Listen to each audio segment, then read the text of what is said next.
Thank you so much for joining in. Welcome everyone from multiple parts of the world. Some good morning, good afternoon, good evening. My name is Rajiv. I'm going to be the host for this particular session. I am chuffed to be presenting and representing AI Dome, a newly formed organization or a frontier that we created a few months ago, bringing together the sharpest minds of the world in the field of testing, test security, and trying to get together thoughts and ways in which we can keep our exam secure. I am happy to present a few of my co-board members from the AI Dome. Liberty Munson from Microsoft. She's been a veteran in the field of assessments and testing. She heads as psychometrics there. Paul Moyer from Riser, multiple experiences across various assessment organizations and an expert joining in from the UK. And Sundar, who has been a veteran and a pioneer in the field of training and certification. Very happy to have Sundar as well here. So the topic that we are trying to talk about today is a very potent topic, something that's been in the news recently and something that we believe at AI Dome should be addressed very importantly. That's about how trust, defensibility, and credibility can be built into agentic AI. As testing has as testing has moved over the decades, you've seen tests moving from a paper-based assessment to a computer-based assessment to an online assessment, and today remotely delivered as well. And while all of that is happening, we're also seeing the inseparable part of testing, which is the proctoring part of it or the security part of it, moving from proctors that moved in between aisles where you took exams sitting on your benches to proctors remotely monitoring you over CCTV or camera, to the current day where agentic AI agents actually monitor you. There's a bunch of things that are moved, and all of this obviously enabled to a large extent by the technology that has moved at a very frenetic pace over the last few years. But what's also happened the last few months, especially, is a bunch of speed bumps that have hit some of these things, and we're going to discuss some of these elements today as we talk about defensibility, credibility of exams itself. We are no longer dealing with isolated cheating. Cheating and trying to break through the exams has always been a part, and that's the reason proctoring is always in there. But recently, what you're seeing is something that is not the normal. It is AI led. It's way beyond just impersonation. We're dealing with coordinated AI assisted behavior. That is adaptive, scalable, and often invisible, and that makes it very, very potent for us to figure out what to do about it. Take a few examples. Maybe about 8 weeks ago, one of the largest exam bodies, ACCA, said they're going to go back to in-premise testing from remote online because quote unquote from their own CEO's words, the sophistication of the cheating systems is so high, is far outpacing what can be put in terms of safeguards. So they don't trust their own systems to be able to handle some of these cheating methodologies that's come into place. And that's not just a one-off case. There are so many cases. There are murmurs of many online remote examinations going back. They're trying to go back to classroom-based testing and so on and so forth. But what's been sacrificed? Remote online testing actually gotten a lot of benefits, from scale to global access, cost savings, and more importantly, things like opportunities for students with disabilities and so on and so forth. Are we going to throw all of this back and go back to the old ways where all of this didn't exist? Or do we find ways of how we can make this work? Organizations today are not questioning the technology itself, but I think that they are questioning their ability to go in front of legal authorities, that question the ability to defend decisions that AI has taken, and when these authorities ask for these questions, they're not able to provide the right answers. And I think that's where the key element exists today. The pattern is therefore definitely clear. Organizations deploy AI detection systems, but struggle to defend the decisions that these systems influence when challenged. The panel is sitting today with just one simple main question to ask: can agentic AI be designed in such a way with defensibility built in as the first principles at the core, rather than as an afterthought? We're not looking at whether AI can scale up, can do a lot of things, provide more technological elements, but we are looking at how do you build the trust into it. Can we defend? Can we build defenses into something that we are currently looking to automate? I think that's the key question. The panel is talking fundamentally about credibility as a prerequisite for adoption. So, with this framing, let me start off by asking each of you a simple question. What is the single biggest risk of getting agentic AI wrong, in securing high-stake examinations? Maybe we can start with Liberty. So I think the biggest risk probably comes from making a mistake and revoking somebody's credential when it shouldn't have been revoked. Because when somebody has one of those credentials, there are high stakes decisions that potentially are made. So we need to make sure we're making the right decision when we use AI to help us decide if somebody has violated an exam rule, because there are real consequences to people's real lives if we make a mistake. Absolutely, absolutely. Paul, what's your view? I think mine was more of a, I completely agree with Liberty on that one. I think mine was more, maybe a bit more provocative, sort of the destruction of like the learning spirit in some case. So if you imagine as a student, if you're sitting there thinking, actually, I'm being monitored by an agentic AI, bit of kit or, tool.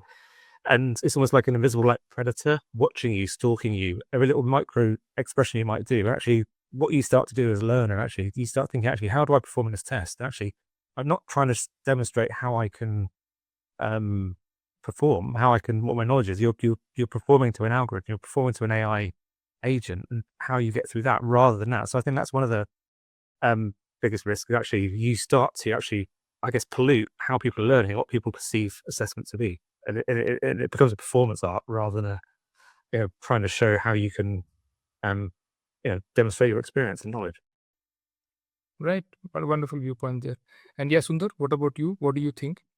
Yeah, I want to build on what Liberty said. For me, I think the biggest risk isn't just technical failure. It's what I call scalable injustice. Think about what could happen when we deploy autonomous agents that can flag, block, or disqualify candidates at scale, but without meaningful human oversight. Right? We're not creating a technical problem. We're building a machine that can systematically, potentially deny opportunity to the very people exams are supposed to enable. Right? It sort of sometimes keeps me up at night when these traditional systems fail. They typically would fail very slowly, right? You catch the errors, you have time to intervene. But with agentic AI, it can fail at the speed and scale of automation. So you can suddenly wake up and go, oh my God, the system has incorrectly flagged hundreds of potentially honest candidates overnight, right? So the damage is not just to the individuals, but it's the credibility of the examination system. And the risk is not just cheating, it's breaking the trust of every honest test taker who now has to prove that their innocence, they have to prove to the algorithm. Right. I think you all of you talked about the same word, maybe in different constructs. Trust seems to be the common thing here. Breaking trust, the systems that end up breaking trust of the test takers or the awarding bodies and so on and so forth. So let's start with going to the basics. What problem is agentic AI really solving? And my first question on this is to Paul. What new exam security threats genuinely require agentic AI rather than just traditional controls? What do you think? What are the elements of exams that require agentic that you think only an agentic can solve? I think the biggest challenge is around a lot of the work that's going on with operating system level assistance. So can agentic AI start to help detect works, things that are going on in the background, let's operate below the browser level. So I think people don't just straight away think, oh, we need a lockdown browser. And lockdown browser is like, it's not 1990s, but that's how I'm going to put it. It's like, that's great then, but we've gone but way beyond that. So actually, can it be used to help track that? Because a human can't do that. A human can watch your facial expressions, they can watch your eyes, everything else. But actually, what you need to support, you need something that can to monitor these small changes happening. So having that, looking at things like multimodal. I think I called it multimodal collusion, where cross-referencing, keystrokes, eye movement, all these things it can put together and actually say these things together do not look like a real person, or that it looks like something's happening that is not maybe as it should be. So, I think that's the thing. And I think something that Cinder said as well, actually, the scaling of it is the other side of it. So if you get it wrong, obviously it can go the wrong way. But obviously, if you get it right, it's a huge amount of I guess, productive efficiency to a testing program. You can scale it really, really quickly, really well, which you can't do with just humans. And I'm not saying humans are out of the loop. Humans are definitely not out of the loop here completely, but they need support. And I think we're all, I'm not going to speak on behalf of energy, but I think when we've talked about it before in other contexts, we can't Right. rely on just people. Absolutely. And I think you brought out some very good elements there in terms of saying the system that can go way beyond what a human can see in front, right? The system can talk about what is underlying stuff happening in your laptop, stuff that the human can't, a human proctor won't be able to do. My follow-up question to that, Sundar, is how do we distinguish between automation that genuinely improves exam integrity and automation that merely creates an illusion of control? This is where I think we need to be brutally honest with ourselves, right? I want to build upon what you just said, what Paul also said, right? We could often confuse some activity with security because traditional AI will be fantastic at generating the activity. It will tell you the user looked away 50 times, they moved their lips 40 times, whatever had some ambient noise detected several times, and all of that is data, right? That's just a lot of data, but it doesn't translate necessarily to integrity. The agentic AI only improves integrity if it can act on intent, not just cataloging the behavior, right? So this illusion of control happens when you have a dashboard that's full of perhaps red flags, but you see no actual reduction in the malpractice. You're potentially just shifting the workload now. Instead of proctoring the exam, you're proctoring the AI's alerts, if you will, right? True. So the test I use is the AI preventing the breach, or is it documenting it really well? If all we're doing is building a bigger haystack of false positives for some human being to then review later, and they're really reviewing these flags actually after the exam is already over, then that really is for me the definition of illusion of control, right? So the real integrity will come when the agent acts as a deterrent, not just as a very expensive surveillance camera.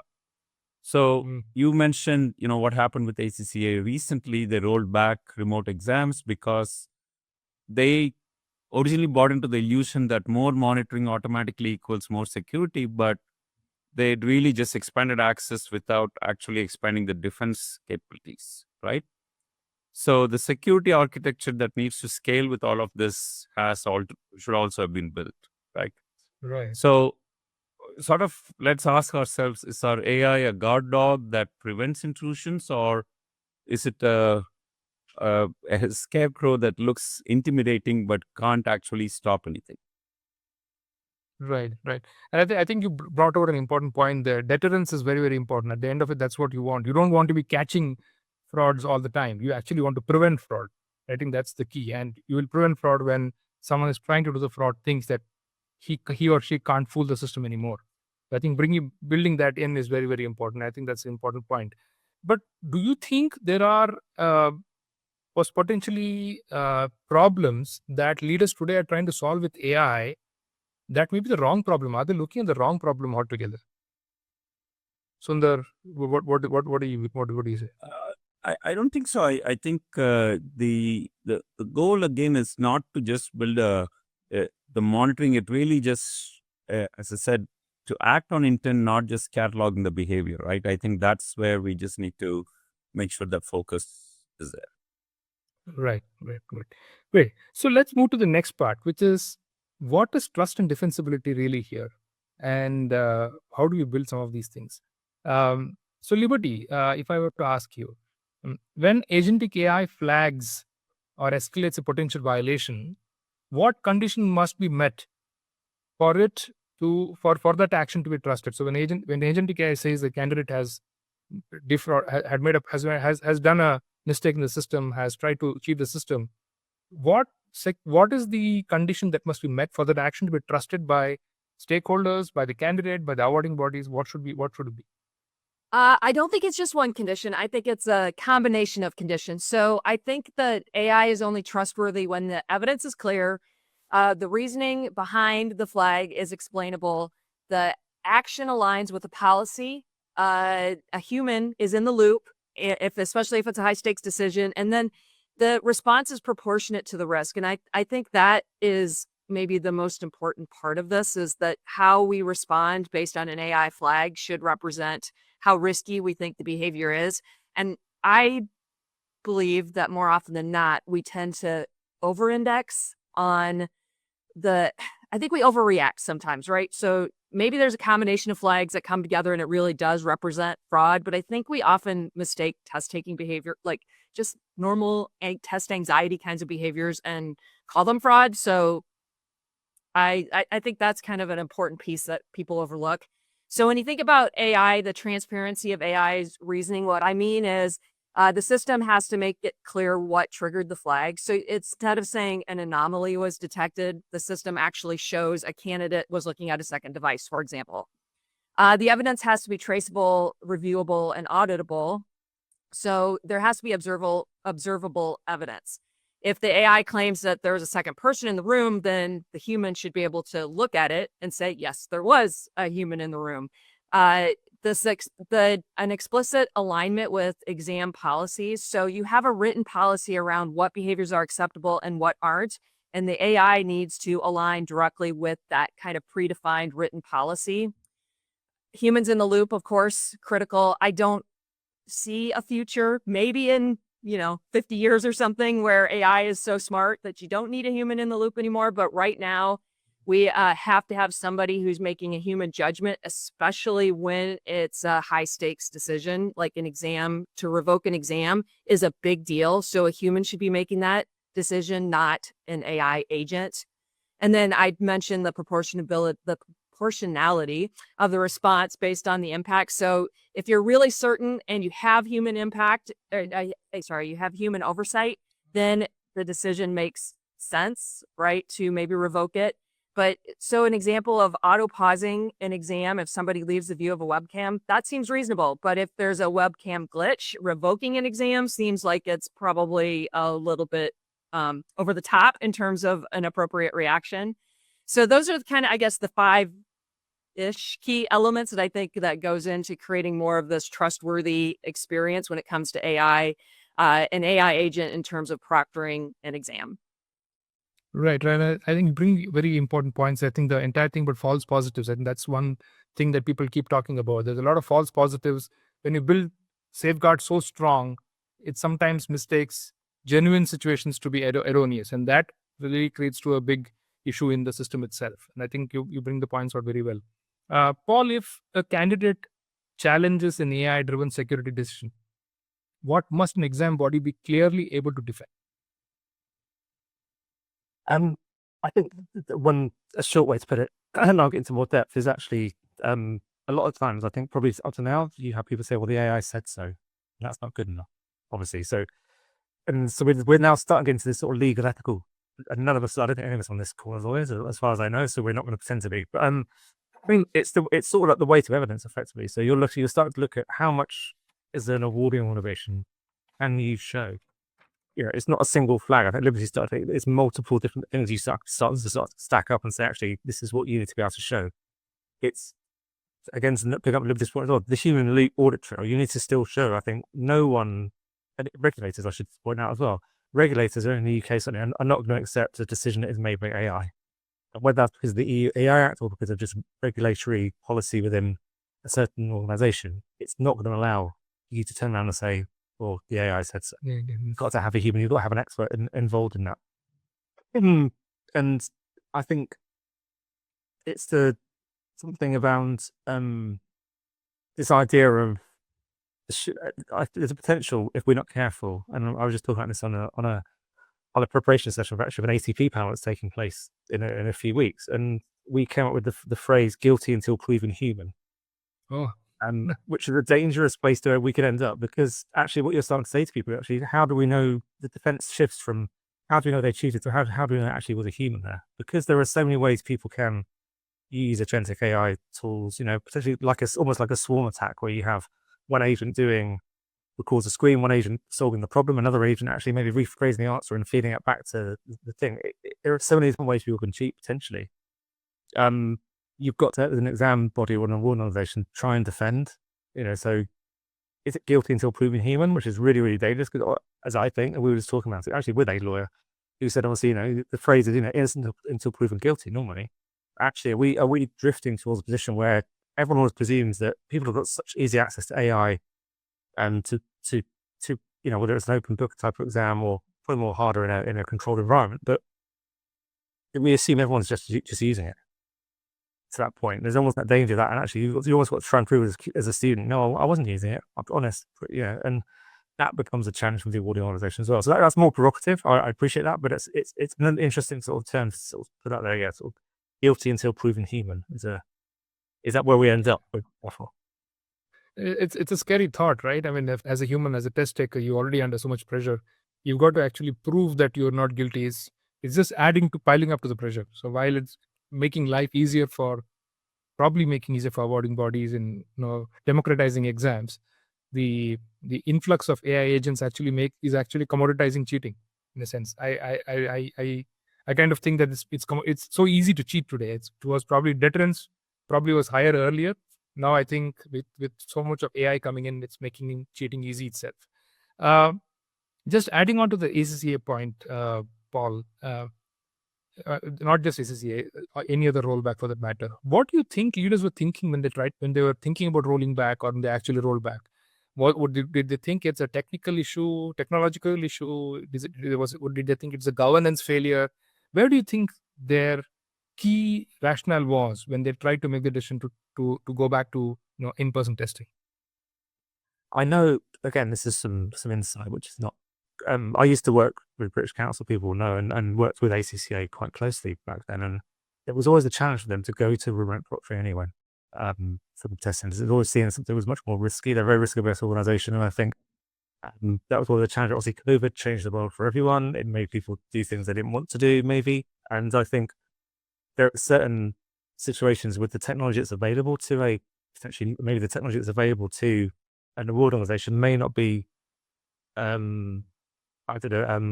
the nuances to pick up some of these new things. So it can do is there two faces in the picture? Is there, a different keyboard being used? But actually, some of these things we've been talking about already, maybe it can't capture. So if you're the organization, I can see why you're saying, actually, we've got a really high stakes exam that's globally recognized. And can we trust that candidates are actually much more advanced than we are, or much more advanced than the technology we're using to detect it is? So we have to do something that we feel is much more traditional to us, much more controlled. Whereas I sit you in a room, I potentially wand you, I do all the things, and I control the equipment and I control the environment within reason that's within that room. And I think that's where a lot of organizations, not just ACCA, but others I've heard about, they just get nervous. And that's it's almost, anyone, a human nature, you go back to what you know. If this new thing doesn't work, you go, actually, I'll just go back and use the old way of doing this because I trust it. And we've said at the beginning, trust is the key word there.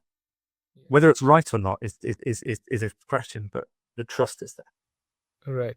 I think the onus is then on the solution providers to actually build the framework of trust, because without that, clearly this is not going forward, it's going back, and we are going to lose all the benefits of scale and cost that we actually got over the last few years with agentic proctoring.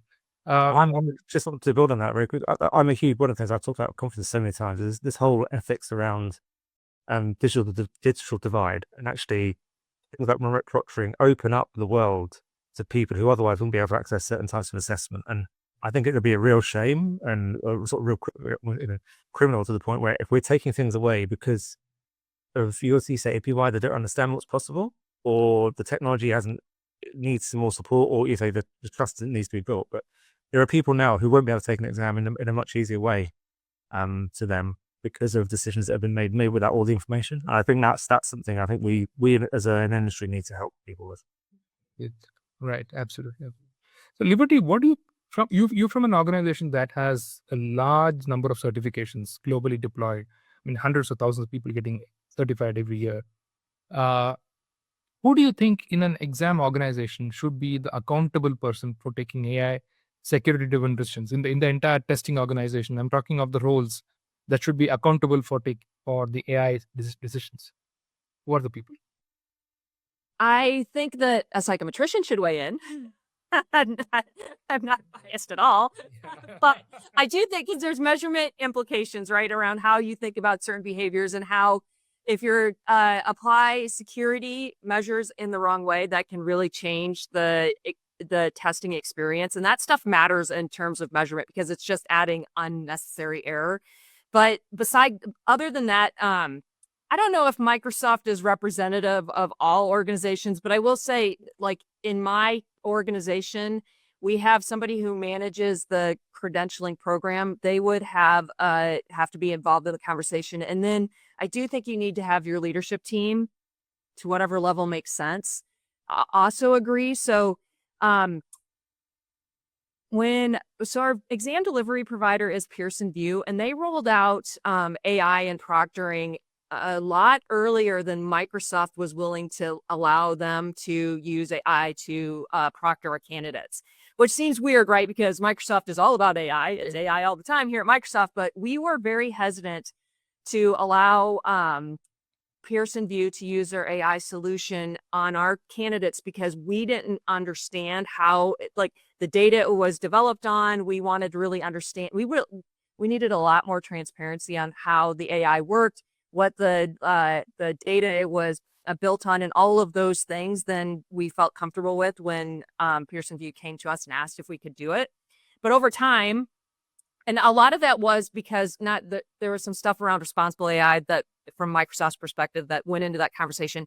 But I think that our leadership team was very worried and I think mistrustful, even at Microsoft. So I do think you have to have that leadership sponsorship of a decision like this and make sure they really understand the pros and cons. And I think Microsoft in some ways was unusual because we did really recognize that there were more cons. We felt there were more cons at the time. Now, this was years ago, right? So, but there were more cons at the time than there were pros. But eventually we saw that it did seem to add value to the overall exam experience in a positive way. So we are using it. Of course, we're using it now, plus all sorts of, we are more likely to be, yes, let's try that when Pearson VUE wants to try something new when it comes to adding more AI. I'm going to say oversight, although I'm not a fan of the word, but into the proctoring experience, because I think that they have demonstrated over time that they are willing to get the data that we need so we can feel comfortable that we're doing right by the candidate and the experience and not adding unnecessary friction. That's always been a big thing for Microsoft is we don't want to add more friction to the experience than is already there by design. So I think it's kind of those three groups, right? The psychometrician, if you have somebody who's managing the credentialing program, just kind of as a program manager, and then the right level leadership team buy into a decision like that. Right. Great. So that brings me to the third part of the conversation. It's about autonomy and human control. And I heard something very recently in one of the conferences I attended, the entire paradigm of human in the loop, on the loop, and out of the loop. And I found it fascinating that someone actually was able to kind of put everything into just this one statement of how we look at AI and how the interaction between AI and humans is looked at. So from that viewpoint, Sundar, in a real exam, high-stake exam operations, how should leaders think about this entire human in the loop, on the loop, and out of the loop paradigm? I think the key decision is to map these models directly to the consequences of the decision, right? We don't need to start with the technology, but start with what happens to the candidate if the AI gets it wrong, right? So if I break it down, the human out of the loop should perhaps be reserved strictly for the technical decisions, enablement decisions. I'm just talking about checking bandwidth, verifying system specifications, auto pausing a test if the camera feed goes black for some period of time. So these are binary low judgment issues, right? There's no ambiguity here. Either the camera works or it doesn't. The machine can handle these, and honestly, it should, right? There's no value in putting a human into these, what I'd call routine technical checks. When it comes to human on the loop, that's almost for real-time friction management. If the AI detects a second voice in the room or some unusual screen activity, then the agent can intervene immediately, right? Pause the exam or issue a warning. So it can act autonomously in the moment because you need that speed at that point. But here's the critical part, right? A human is actively monitoring the dashboard. They can readily override if the AI is hallucinating or if it's being overly aggressive, or if there is some context that the algorithm that the AI is acting on is it can't understand, right? So the human isn't actually making every micro decision, but they are watching the system work and can step in when needed. When it comes to human in the loop, for me, it's absolutely non-negotiable for any punitive action, if you will, right? If you're going to revoke a score or ban a candidate or label someone a cheater, if we're going to attach that word of, I call it dishonesty, or to someone's permanent record, a human must make that final decision, right? It's not a review, it's not an approval, it's actually making the decision. So we have to remember, we are not just processing data here, we are potentially impacting or destroying someone's career, their educational opportunity, their professional future. That level of consequence cannot be delegated to an algorithm, right? No matter how confident its probability score might look like. So the machine might surface the evidence, but a human really has to weigh the judgment. Right. I think you put it very succinctly there. You said there are 3 levels of decisions that are getting taken in an AI controlled assessment, right? There is the absolute basic stuff, machine working, not working, camera working, not working, can be given off. Then there's the stuff where there's possibly a little friction where the human actually comes in. And the last part is where an important decision is being taken in terms of revoking test, etc., where the human actually has to come into the system. Liberty from that viewpoint, first of all, do you agree with the premise that you should divide exam decisions into 3 different buckets and have the human in the loop, on the loop, and out of the loop? And is there a decision? Are there security decisions that should always remain human in the loop, irrespective of how unimaginably technology proceeds forward? Is there something that should always be with humans? Well, I think we like was mentioned, anything that is going to result in a sanction, an exam revocation, of course, a human should be in a loop. I will also add on top of what was said, if there's an appeal or a dispute, AI probably should not handle that. That needs to be a human.